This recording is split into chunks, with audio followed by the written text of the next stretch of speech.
যে কোনো বড় জিনিস ছোট দিয়ে শুরু হয়। বয়স্ক আর বাচ্চাদের ক্ষেত্রে কিন্তু এটা ইগনোর করা যাবে না। এই বর্ষাকালকে কেন্দ্র করে কোন কোন রোগগুলো সবচেয়ে বেশি দেখা যায়? এই দুটো রোগেরই প্রধান লক্ষণ হচ্ছে জ্বর। যদি গা হাত পায়ে খুব ব্যথা থাকে, চোখের পেছনে ব্যথা থাকে, গায়ে র্যাশ বেরোয়, তাহলে ডেঙ্গু হতে পারে। ইঁদুর জ্বর বা লেপ্টোস্পাইরোসিস, ওই ইঁদুর জ্বরটা কি বেসিক্যালি? খালি পায়ে হাঁটবেন না, খালি পায়ে মাঠে যাবেন না। Clean water doesn't always mean যে সেটা জীবাণুমুক্ত। বর্ষাকাল সময়টা যতটা রোমান্টিক ততটা বিপজ্জনক। জলে ভেজা রাস্তা, জমে থাকা জল আর অনিয়ম আবহাওয়া, ফলে শরীরের মধ্যে বাসা বাঁধতে থাকে একাধিক সংক্রমিত রোগ। ডেঙ্গু, ম্যালেরিয়া থেকে শুরু করে টাইফয়েড, লেপ্টোস্পাইরোসিস, প্রতিদিন হাজারো মানুষ আক্রান্ত হচ্ছেন। কিন্তু আমরা কি জানি এই রোগগুলো কিভাবে আমাদের মধ্যে ছড়াচ্ছে আর কিভাবে প্রতিরোধ সম্ভব? আজ সে বিষয়ে কথা বলবো।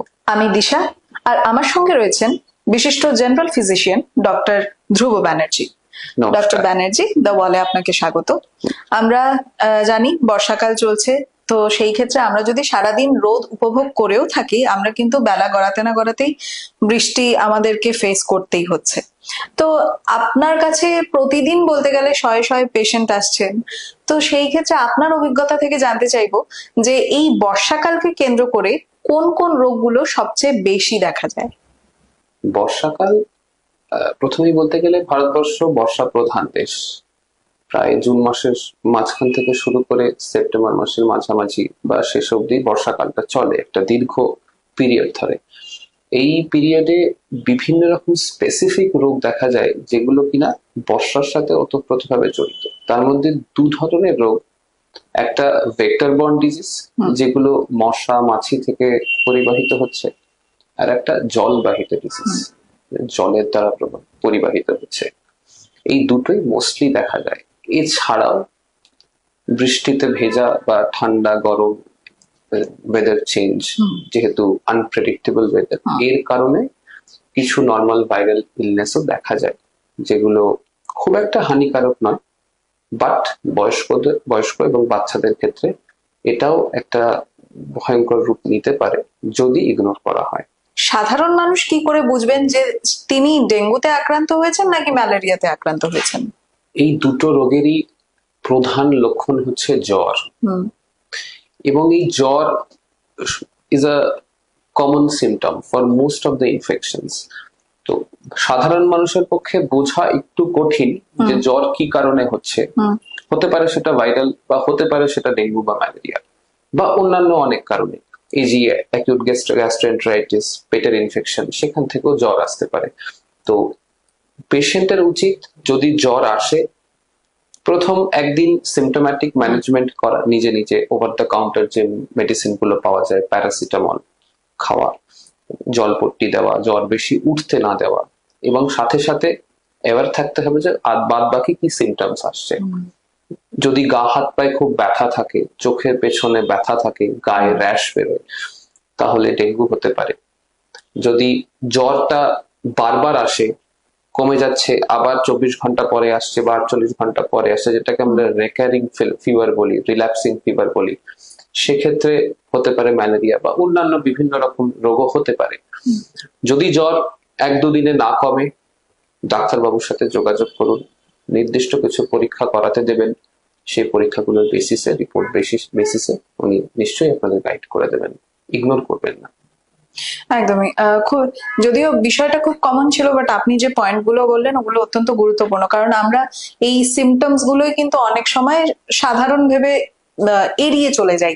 তবে আজকাল একটা বিষয় নিয়ে, একটা রোগের কথা খুব শোনা যাচ্ছে, সেটা হচ্ছে ইঁদুর জ্বর বা লেপ্টোস্পাইরোসিস। এটা নিয়ে অনেক চতুর্দিকে অনেক লেখালেখি হচ্ছে, এমনকি এরকম ভয়াবহ সমস্যাও দেখা দিচ্ছে যে হাসপাতালে রোগীদেরকে বেড দিতে পারছে না। মানে আজকাল এটা এতটাই ছড়াচ্ছে। তো এই লেপ্টোস্পাইরোসিস বা ইঁদুর জ্বর সম্পর্কে এখনো আমাদের অডিয়েন্সদের মধ্যে অনেকেই জানেন না। তো সেই বিষয়টা নিয়ে একটু জানতে চাইবো, এই ইঁদুর জ্বরটা কি বেসিক্যালি? লেপ্টোস্পাইরোসিস একটি জীবাণু দ্বারা ঘটিত রোগ, বাট এর বাহক হচ্ছে ইঁদুর। বাট লেপ্টোস্পাইরোসিস আরবান সেটআপে কম দেখা যায়, মোস্টলি রুরাল এবং সাবারবান জায়গাতেই মোস্টলি দেখা যায়, যেখানে ইঁদুরের প্রকোপ বেশি, যেখানে ইঁদুরের দ্বারা রোগটি বাহিত হচ্ছে এবং এক মানুষ থেকে এক মানুষের কাছে পৌঁছচ্ছে। যারা, আমি এটুকু বলবো যে গ্রাম বাংলার মানুষ যদি এই ভিডিও দেখে থাকেন বা সাবারবান মানুষ যদি এই ভিডিও দেখেন, তাহলে এইটুকু মাথায় রাখবেন যে খালি পায়ে হাঁটবেন না, খালি পায়ে মাঠে যাবেন না, কাদা যুক্ত মাঠে খালি পায়ে হাঁটাচলা করবেন না।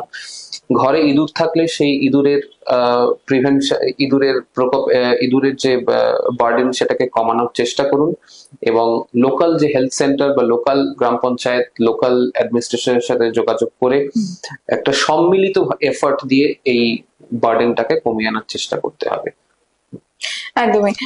তবে আরেকটা বিষয় ডক্টর ব্যানার্জি, সেটা হচ্ছে যে বর্ষাকাল পড়েছে, আমরা ইয়াং জেনারেশন হোক বা বয়স্ক লোকেরাই হোক কেননা আমাদেরকে বাইরে যেতে হয়, আমাদের খাদ্যাভ্যাস, আমাদের জীবনের যে অভ্যেসগুলো, সেগুলোর উপরেও কিন্তু অনেক রকমের বদল চলে আসে এই বর্ষাকালকে কেন্দ্র করে। তো এই বর্ষাকালের সময়টাতে আমাদের খাবার আর পানীয় সম্পর্কিত আমাদের কোন অভ্যেসগুলো আমাদেরকে বিপদের দিকে ঠেলে দিতে পারে? দেখুন, আমি প্রথমেই যেটা বললাম যে 3 ধরনের রোগ আমরা বর্ষাকালে দেখি। একটা হচ্ছে ভেক্টর বর্ন ডিজিজ, যেগুলো মশা দিয়ে বাহিত হচ্ছে, এবং একটা হচ্ছে ডিরেক্টলি জল দিয়ে বাহিত হচ্ছে, সেটা হচ্ছে টাইফয়েড বা অ্যাকিউট গ্যাস্ট্রেন্টারাইটিস। ঠিক আছে।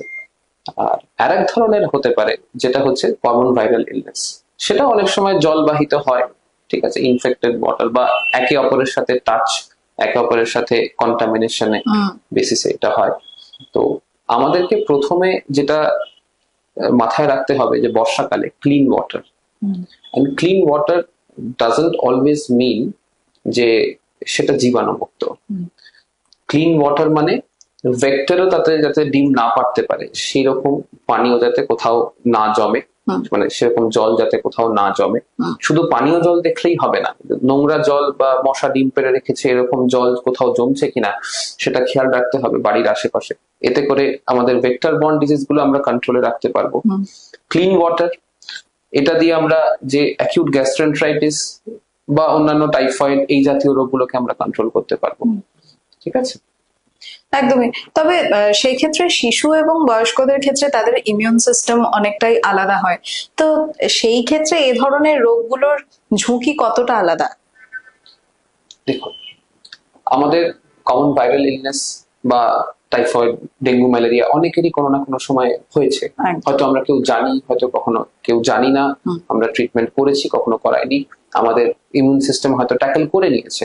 বাট মাথায় রাখতে হবে যে বয়স্ক আর বাচ্চাদের ক্ষেত্রে কিন্তু এটা ইগনোর করা যাবে না। আমাদের মানুষের মধ্যে অনেকের মধ্যেই একটা টেন্ডেন্সি থাকে, ঠিক আছে জ্বর হয়েছে, আমরা তো সেরে যাবে, 3-4 দিনে সেরে যাবে। অনেকেই মেডিকেল অ্যাটেনশন সিক করতে অনেক লেট করে ফেলেন, 7-8 দিন জ্বর হয়ে গেছে, কমছে না, তখন গিয়ে ডাক্তারবাবুর কাছে যান। কিন্তু মনে রাখতে হবে ততক্ষণে কিন্তু রোগটা আপনার বডিতে বাসা বেঁধে গেছে এবং সে তার টেন্টাকেলস গুলোকে প্রসার করে ফেলেছে।